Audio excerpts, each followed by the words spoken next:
What's up, YouTube? What I got today are two Karambits. Okay, Karambits. Now, this one is called an Elite Tactical. I picked this up. I was on vacation. And that says Elite Tactical, by the way. I know it's backwards, but that's because I'm facing my camera towards me. But Elite Tactical. Now I got it because, well, number one, it was low cost. Number two, check out this this lock here. Roller lock, rocker lock, I forget what it's called.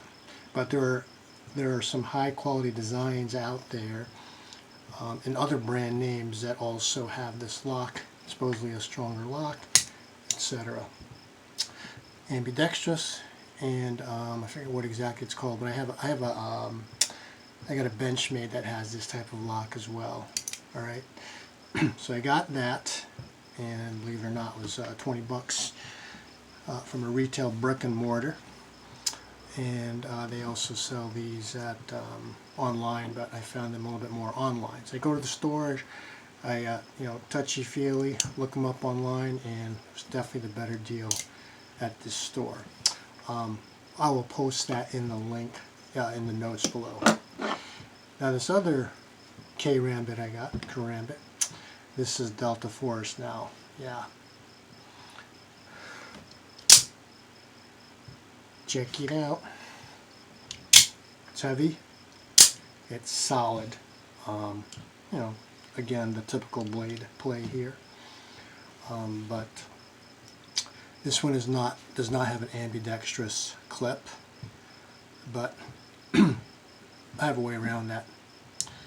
And I don't have any sample shorts here, but let's suffice it to say that I can carry this at the 5 o'clock position, right?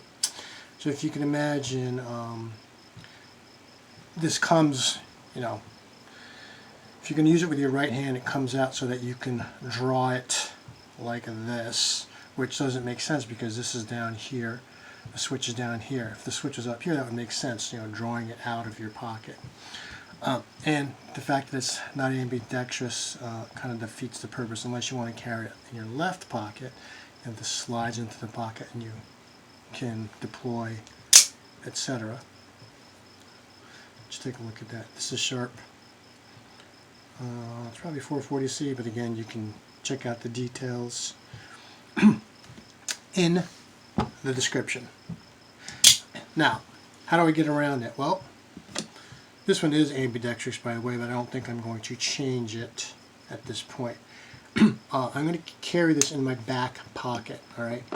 And it's going to be put in the way it would because of this. So pretend this is my back for a moment. This is going to be sitting there like this, okay? It's going to be covered. When I reach around to grab it, like so, I'm going to be grabbing it just like this.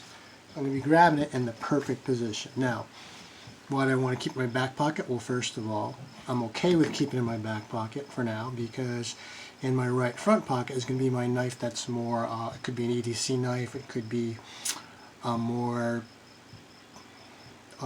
deploying efficient type of knife, etc. So this, to me, is not going to be my first, well, let's just say it's okay that it's not in my primary position for a pocket knife. It's going to be my back, right?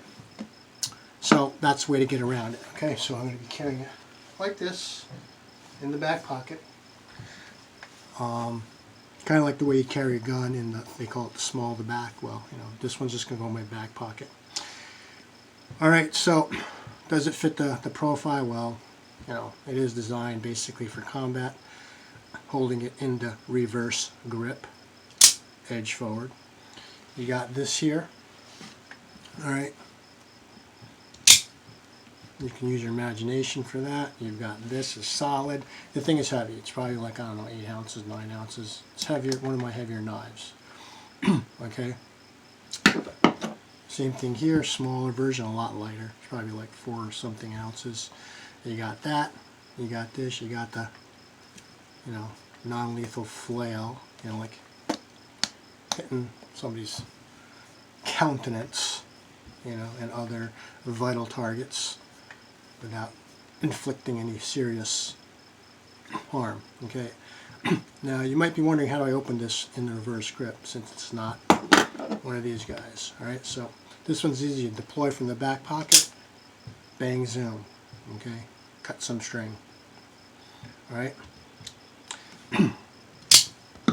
This one, you know, it's kind of hard to get there unless you open it the traditional way with the thumb studs, right? But the way I would draw it is basically draw it around the reverse, small at the back, and voila. Basically the gravity and the momentum of this particular shake. As a matter of fact, I think a lot of them are, as long as it's not too stiff.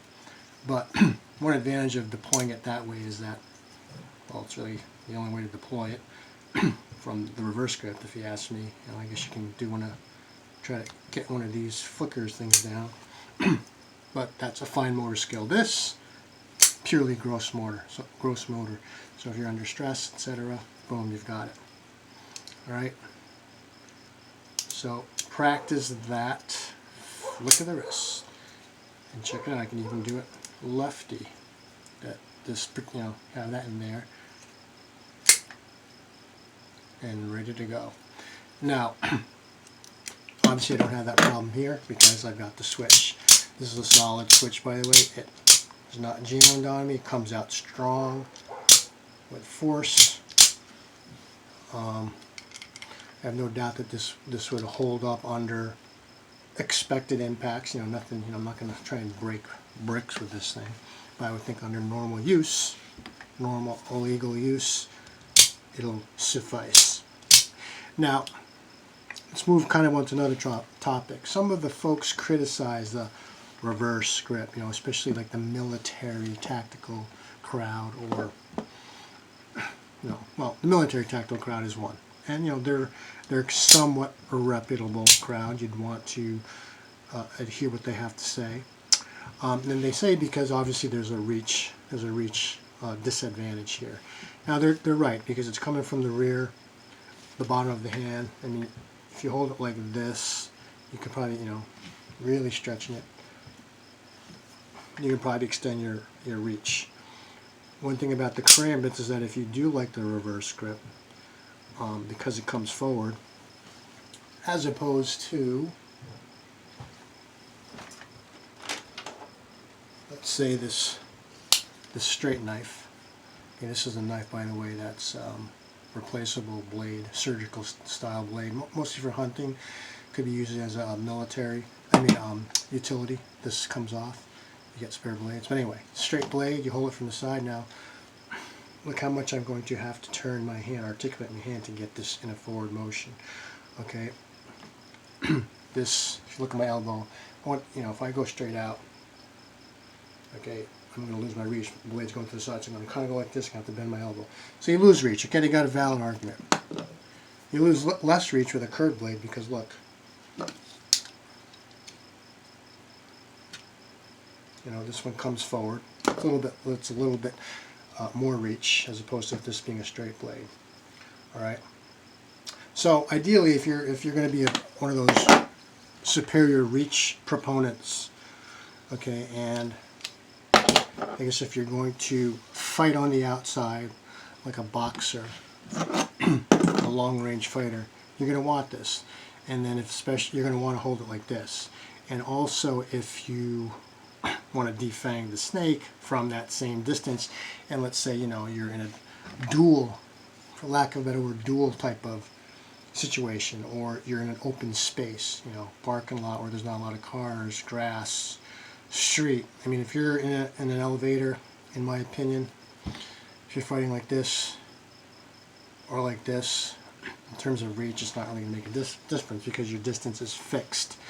But for the guys that want to dance around and use superior footwork and movement, etc., assuming that they have a legal justification to engage in some type of a dualistic type of combative engagement, I mean, are there self-defense situations where you can be in that? Yeah, sure. I mean, go into YouTube and, you know, look at those attacks that are occurring in, you know, places like Britain where civilians normally don't have guns, and or even China.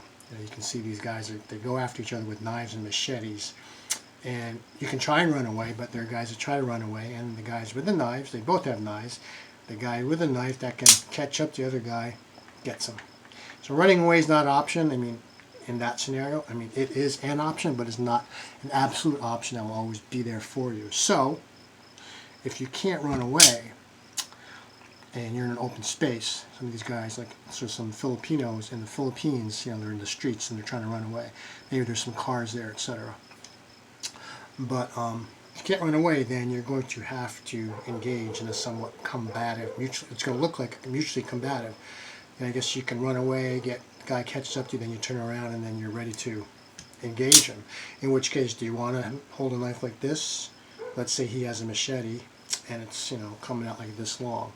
And you've got this. I mean, if he knows how to use that, he's going to have superior reach to you.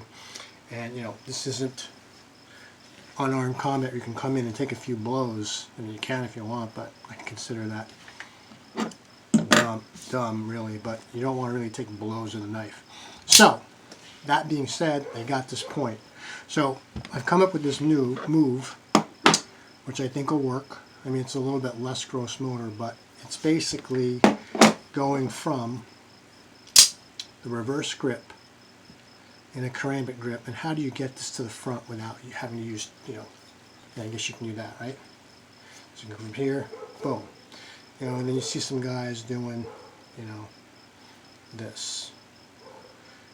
Alright. I mean, there's various ways to do it, but the way that I come up with, basically, I'm using a shorter one just to hit my camera. Alright. Is to bring the knife back like this, right? So you're not, you know, you don't want to come straight back and cut yourself. So you're obviously going to like to the side, all right? Offset, and then from here you basically, boom. All right, so let's do that again. Come to the side, and then just spin it. All right, we're going to use little simple and directness here. I mean, I could obviously twirl it a few times before I do that, you know, but I'm not going to do that here. I don't want to hit this, I don't want to hit that, but you know, you can twirl it, or if you really need to get to the point, right, just do it in as simple motion as possible.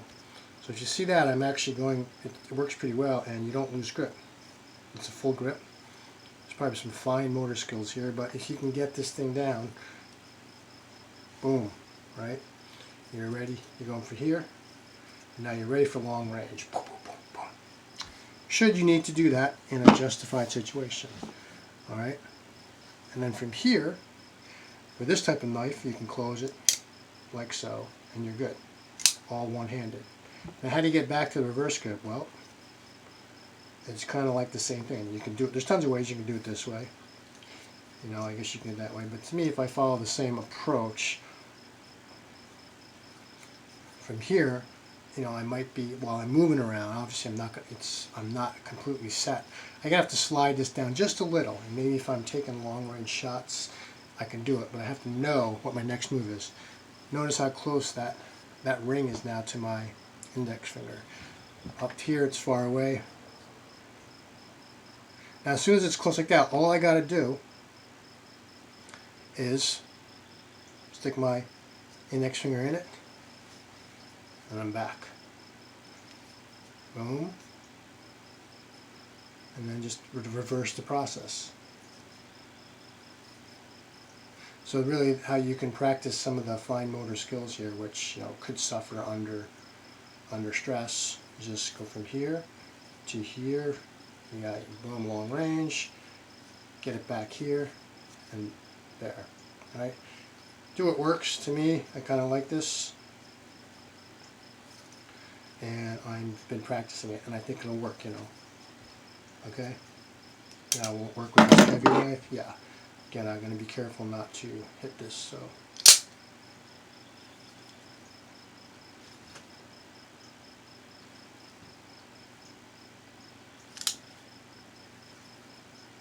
Alright. Oh, I can't close it. Yeah, well, okay. Boom. Alright, so that's it, folks. I'll put the links in there as to where I got these guys. This is definitely a buy. It seems sturdy. I would get it. And if this is legal for you to own, I would get this too. Got this as a gift from a very good friend, and I'll leave it at that. But I think if you want to buy it online, it's like under 50 bucks. Then you got to pay for shipping. All right, that's it. That's all.